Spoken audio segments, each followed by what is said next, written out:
And we start with the race for the White House, everyone. It is now in its final hours. Vice President Kamala Harris and former President Trump, they are right now making a mad dash to the finish line. Good morning, everyone. I'm Colton Bradford. And I'm Melody Mendez. Thanks for being with us today. There is just one day left, finally, in what has been a very contentious and incredibly close race for the White House to this point. Take a look at this. NBC News is out with its final national poll of the 2024 presidential race. It doesn't get closer than this. Look at that. 49% of registered voters saying they support Vice President Kamala Harris. Another 49% backing former President Donald Trump.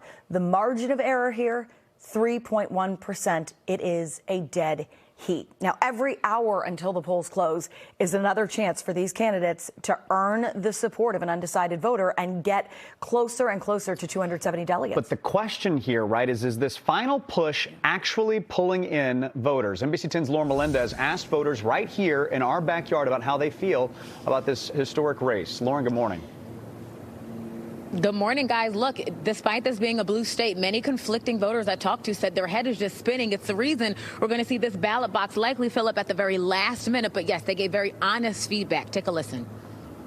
A blitz of campaign ads, commercials, and rallies. And we're going to close this thing out, and it's going to be party time. The final hours until November 5th. We see in our fellow Americans neighbors, not enemies. Has voters admitting they're ready to wrap things up. I do have election fatigue. With the nation showing a nearly deadlocked race.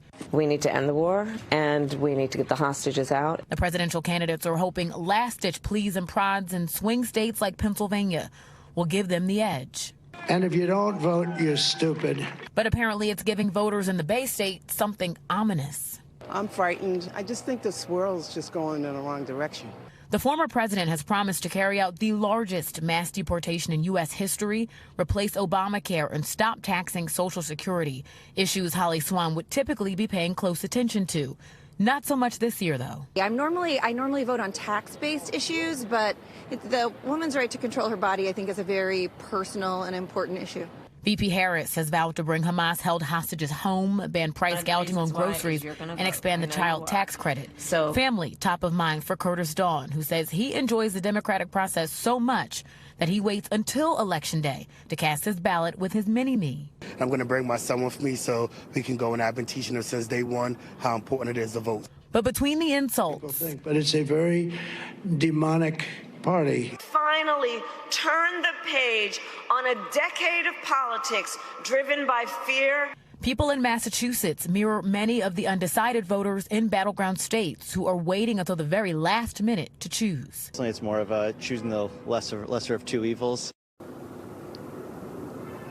Oh, my goodness. I wish we could have shown you the person that just came and put their ballot in here. This is a reminder, guys. You have just until 8 o'clock tomorrow. Any votes that come in after that are going to be invalid, but I just want to make sure I drive this point home. If you are holding on to a signed, completed ballot, make sure you drop it off at your ballot drop-off location near your home. Reporting here live at City Hall Plaza this morning, I'm Lauren Melendez, NBC 10 Boston. The clock is ticking. Lauren, thanks so much. All right, today, Massachusetts Governor Maura Healey will campaign in New Hampshire on behalf of VP Harris. She's also backing Joyce Craig for New Hampshire governor. Craig is currently running against Republican Kelly Ayotte. Healey grew up in the Granite State. Her mother actually still lives there. She's set to be in Exeter this morning, then Manchester and Nashua later in the afternoon. And Senator J.D. Vance took a trip to the Granite State himself to make his final pitch to voters there. The Republican VP candidate spoke for just shy of 30 minutes at the New England Sports Center. That's in Derry, New Hampshire last night. The speech came down hard on Vice President Harris, the economy, and illegal immigration. Vance also talked about the opioid crisis and how it has personally affected his family. Voters there weighed in afterward about what issues matter most to them when they head to the polls. Since Kamala Harris and her economy, she likes to see a lot of Americans lose their jobs. I think the only American that needs to lose her job is Kamala Harris, and that's exactly what's going to happen.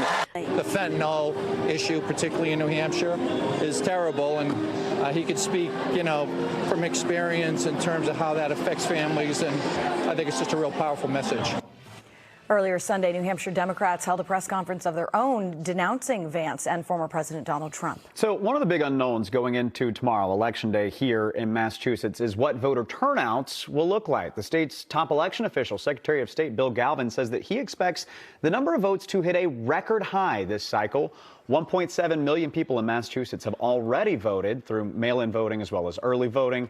And with all these votes coming in, Galvin sent a clear message to voters today about the integrity of elections and our election officials across the country.